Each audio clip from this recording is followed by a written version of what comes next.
Es muy común pensar que en la revolución no había escuela. Yo he dicho eso varias veces, pero sí había escuelas.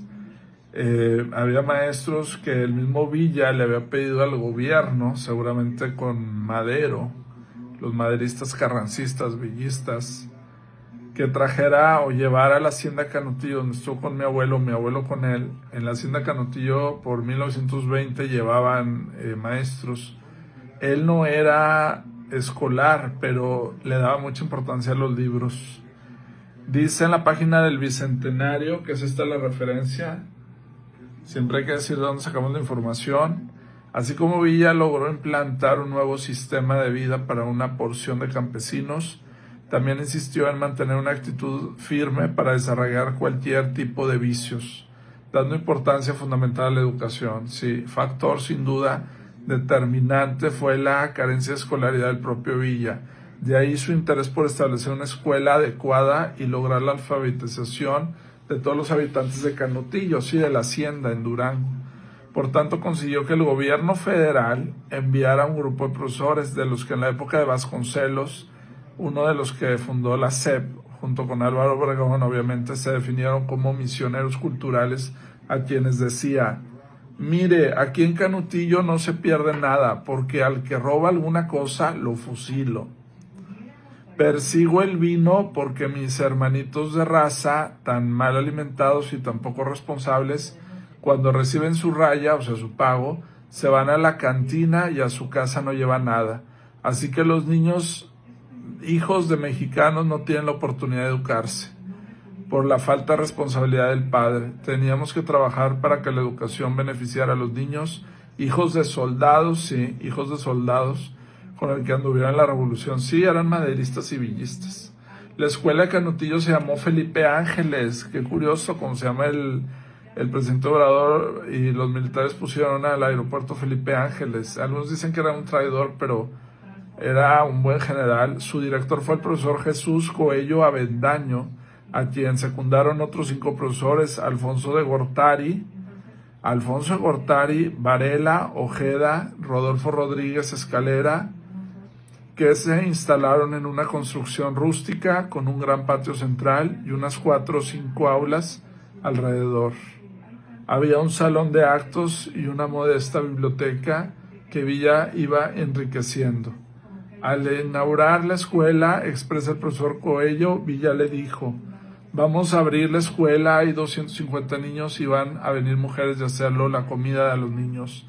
Porque la escuela de Canutillo Durango fue la primera escuela de concentración que hace más de 50 años se estableció en Canutillo, porque los niños que vivían alrededor de Canutillo se reencontraban en la hacienda y se dividían viviendo en la casa de los demás compañeros de ellos que vivían en la hacienda, a los que les daban maíz, harina para hacer pan, es decir, los alimentaban, los vestían y calzaban. A los niños, entre los que figuraban los hijos de él.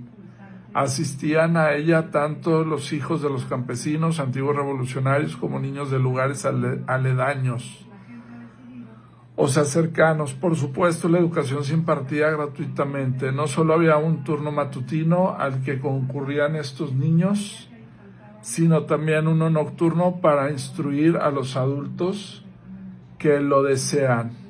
Asistían los campesinos, los miembros de la escolta e incluso algunas mujeres. La escuela nocturna, o sea, era doble turno, era una cosa que nosotros habíamos hecho por el deseo de incrementar la educación. Claro que ponían atención. Esa gente es gente despierta, muy trabajadora, decía. Los profesores que llegaron a Canutillo se encontraron con un medio ambiente desconocido para ellos. Algunos de estos misioneros serían más adelante profesionistas destacados, pero todo venido de la capital. Hablan o habían oído un sinfín de historias sobre la Revolución en el Norte y muy especialmente sobre Villa.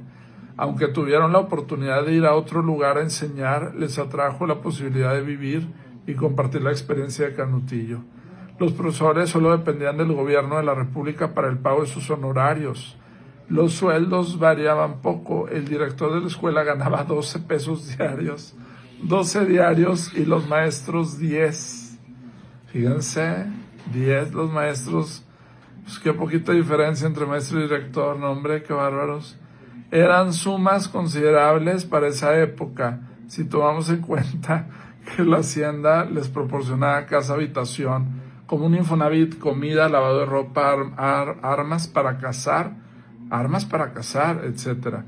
Los maestros vivían en casas aparte, podían ir a comer ahí, sí, pero regularmente no iban porque no eran formales en ir a comer a las horas señaladas.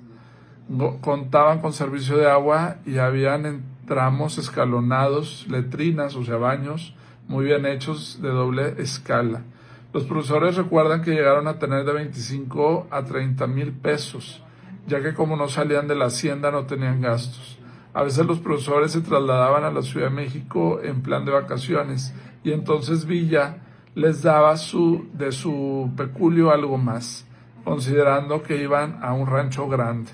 Villa mostró siempre una actitud protectora, los protegía a los maestros, sí, y directores hacia ellos, por lo cual trató de gestionar mejores salarios.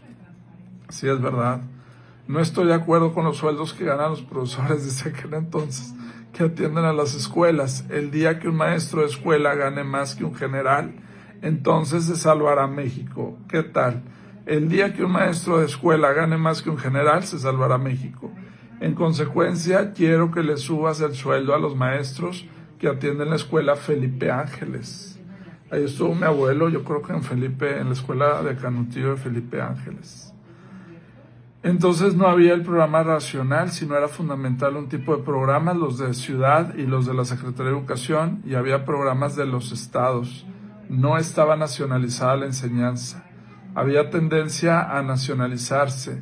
Cada estado tenía sus programas, sus horarios, cada estado era diferente programación. De hecho, al llegar a Canutillo, los profesores tuvieron que desarrollar de la nada todo un sistema escolar. Y habla Rodríguez Escalera, qué interesante. No obstante, ser Villa la autoridad máxima de la hacienda permitía que la escuela funcione libremente. Asistía con frecuencia a las aulas, sentándose cerca de una ventana para observar las clases. Villa supervisaba. Le gustaba en especial la de canto y gimnasia. En sus ratos libres conversaba con los maestros y al igual que estos manifestaba una seria preocupación por la desigualdad. Era muy inteligente. Villa promovía, aunque él no tenía escolaridad, promovía la escuela mucho. Así fue como Villa, según refieren los maestros, conoció algo de la ideología socialista del siglo XIX, sí, que se difundía en nuestro país. Sí, si Villa existiera, estuviera definitivamente al lado de los izquierdos de comunistas. Era muy raro porque Madero no era comunista, no pudo haber sido comunista. Madero venía de Europa, él había sido muy letrado en religión, en inglés, era fino en el sentido del dinero. Su familia de Madero tenía obviamente minas y tenía capital. Definitivamente no pudo haber sido de izquierda. Y Villa sí era de izquierda, y había un conflicto muy grave porque Villa sí estaba a favor de que el gobierno manejara los terrenos. Algo que China después hizo, curiosamente, es la idea de los chinos y de Cuba, que nacionalizaran los terrenos y que se expropiaran. Villa estuvo muy a favor de la izquierda, muy socialista, sí estaba a favor, pero también de la educación artística, de la educación normal. Sí, dice, está bien interesante esto. Dice, nosotros ya conocíamos cosas sobre Marx, sobre Engels, y sabíamos que la justicia social es fundamental para el desarrollo de los pueblos.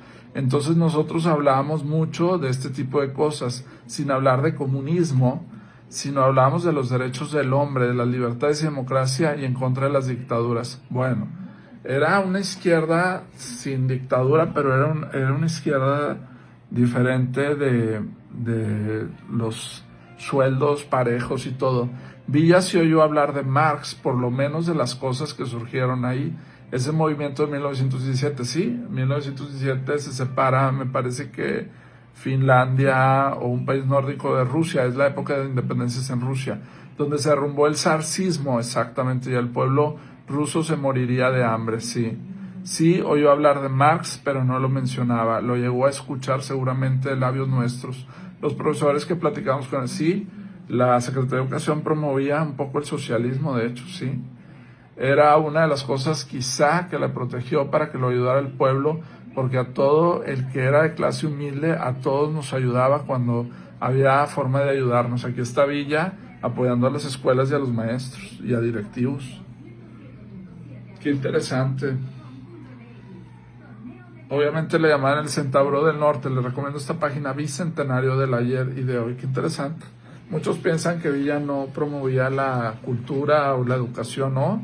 Se preocupaba y hasta le exigió al gobierno que le diera a sus alumnos, a sus hijos, alumnos y a todos los que viven en Canutillo les diera formación. Y hay mucho marxismo y socialismo de aquella época, sin duda. Muy diferente a lo que Madero pensaba. Definitivamente Madero no pudo haber sido de izquierda, aunque sí leía cosas de izquierda, sí tenía ese capital. Muy interesante. Gracias por su atención. Buenas tardes.